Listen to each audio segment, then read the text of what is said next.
Hello दोस्तों, मैं सूरज कश्यप।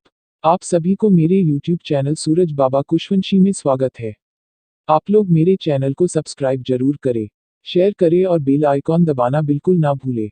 आपको किसी भी टॉपिक पर उसके बारे में जानने का मौका आप सभी को मिलता रहे। धन्यवाद।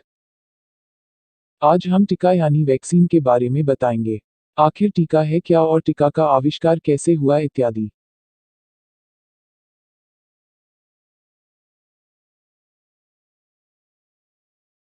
माना जाता है कि वास्तविक रूप से टीकाकरण का इतिहास अंग्रेज चिकित्सक एडवर्ड जेनर के समय से शुरू होता है। -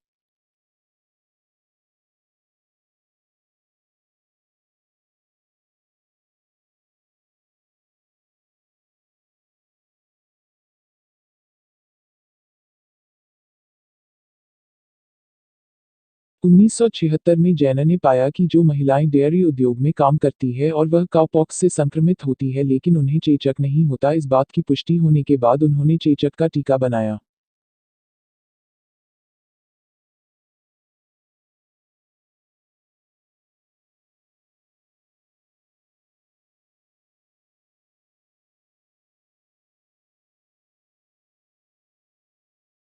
वैक्सीनेशन शब्द लैटिन भाषा के वैक्सीनस से बना है जिसका अर्थ होता है गाय या उससे संबंधित।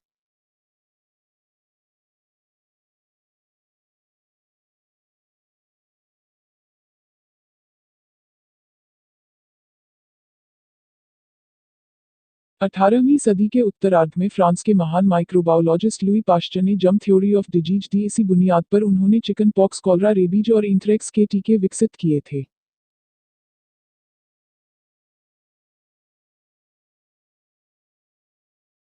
टीका प्रतिरक्षा तंत्र को मजबूत करके शरीर की प्राकृतिक रक्षा प्रणाली को सक्रिय करने का काम करता है। इसके चलते जब बाहरी रोग शरीर में घुसने की कोशिश करता है तो हमारी प्रतिरक्षी तंत्र उसे मार भगाता है।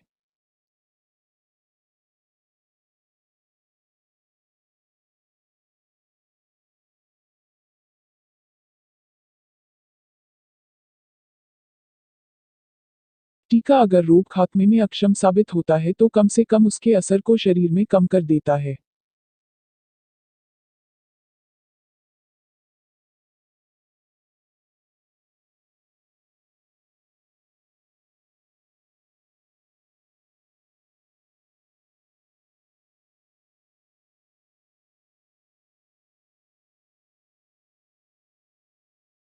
ज्यादातर टीके वायरल रोगों से निपटने के लिए तैयार किए जाते हैं लेकिन कुछ का निर्माण कैंसर के इलाज और रोकथाम में भी किया जाता है।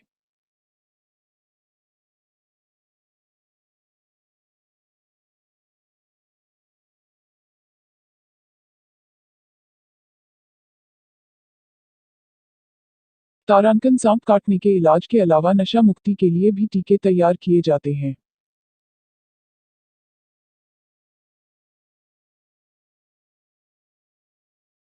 वायरल रोग जिनके चलते होते हैं उन पैथोजेन को एंटीजन कहा जाता है। मानव शरीर में इन एंटीजन से लड़ने के लिए एक खास किस्म का प्रोटीन बनता है जिसे एंटीबॉडी कहते हैं।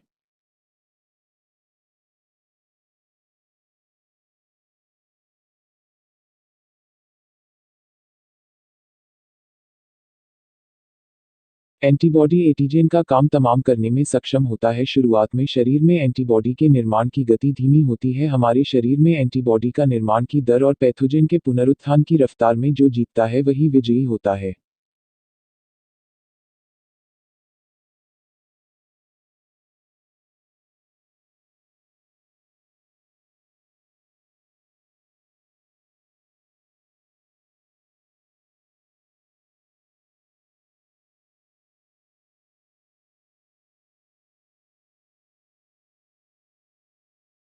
अगर एंटीबॉडी पैथोजेन की तुलना में ज्यादा बन रही है तो आप बीमार नहीं होते हैं, लेकिन अगर हालात प्रतिकूल है तो आपको बीमार होने में देर नहीं लगेगी।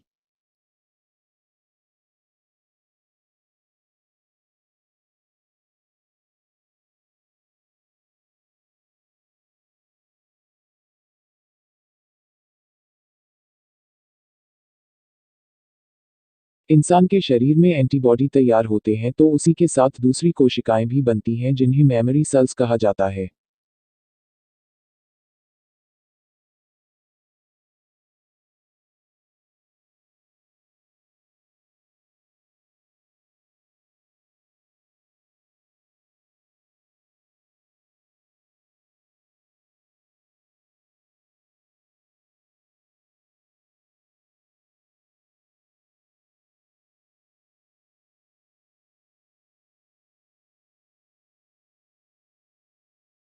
मेमोरी सेल्स व्यक्ति के रक्त और लिम्फ लसिका में लंबे समय तक परिसंचरित होते रहते हैं। ऐसे में अगर किसी पैथोजन का शरीर पर हमला होता है तो यह कोशिकाएं बहुत त्वरित गति से बड़ी मात्रा में एंटीबॉडी तैयार करती हैं, लिहाजा रोग के लक्षण प्रकट होने से पहले ही पैथोजन का खात्मा हो जाता है। इसे ही एक्टिव इम्यूनिटी सक्रिय प्रतिरक्षा कहते हैं और यह लंबे समय बाद खत्म होती है।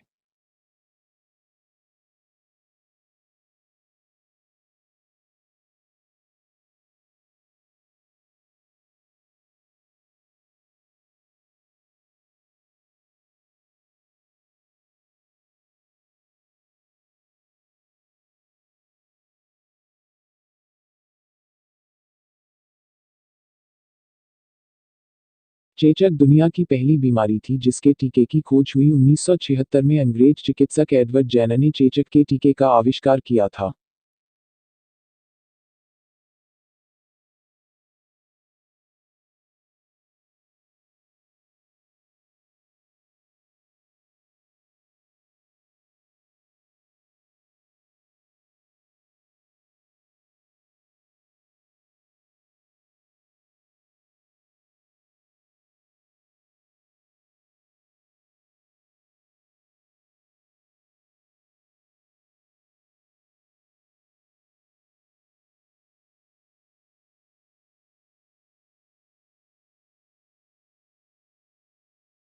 फ्रांस के सूक्ष्म जीव वैज्ञानिक लुई पाश्चर ने इसकी संकल्पना को आगे बढ़ाते हुए इसे नया आयाम दिया और वैक्सीन नाम दिया।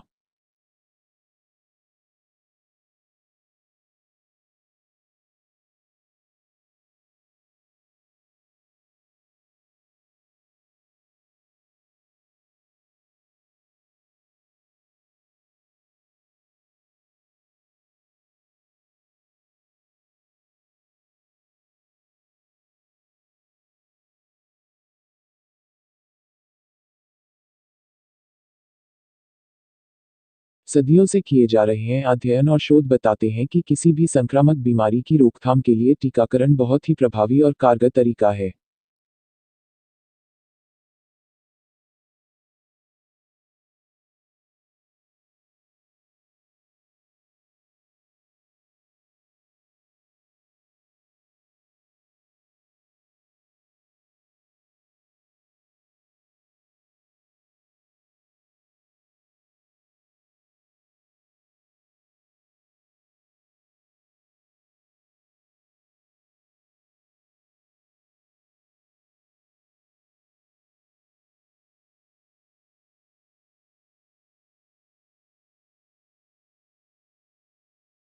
वैक्सीन कृत्रिम तरीके से किसी इंसान की प्रतिरक्षा प्रणाली को सक्रिय करने का सबसे कारगर तरीका है। ज्यादातर वैक्सीन को लोगों को पहले ही दे दिया जाता है जिससे भविष्य में उन्हें उससे संबंधित रोग से प्रतिरक्षा हासिल हो सके।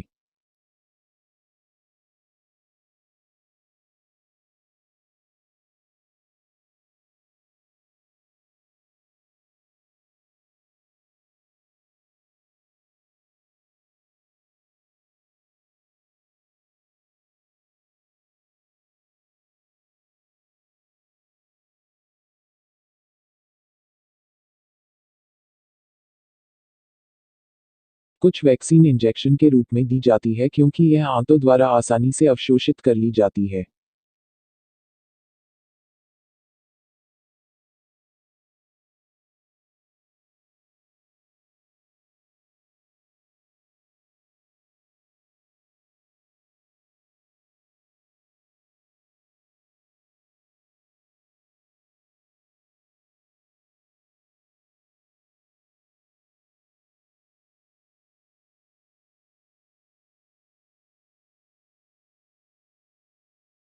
पोलियो रोटावायरस टाइफाइड के कुछ प्रकार और कुछ कॉलरा वैक्सीन मुंह से पिलाई जाती है। इसकी वजह यह है कि इससे आंतों के निचले हिस्से की प्रतिरक्षा बहुत बढ़ जाती है।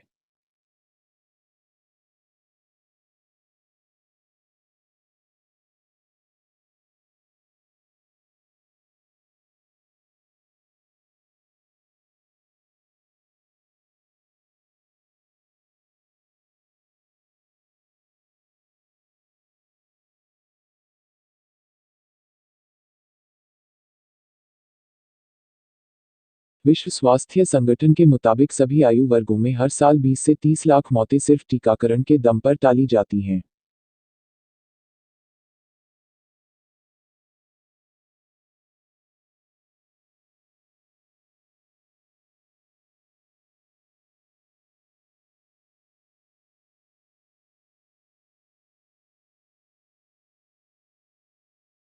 कृपया आप लोगों से निवेदन है कि मेरे चैनल को सब्सक्राइब और शेयर जरूर करें, ताकि ऐसे ही वीडियोस आपको किसी न किसी टॉपिक पर मिलता रहे।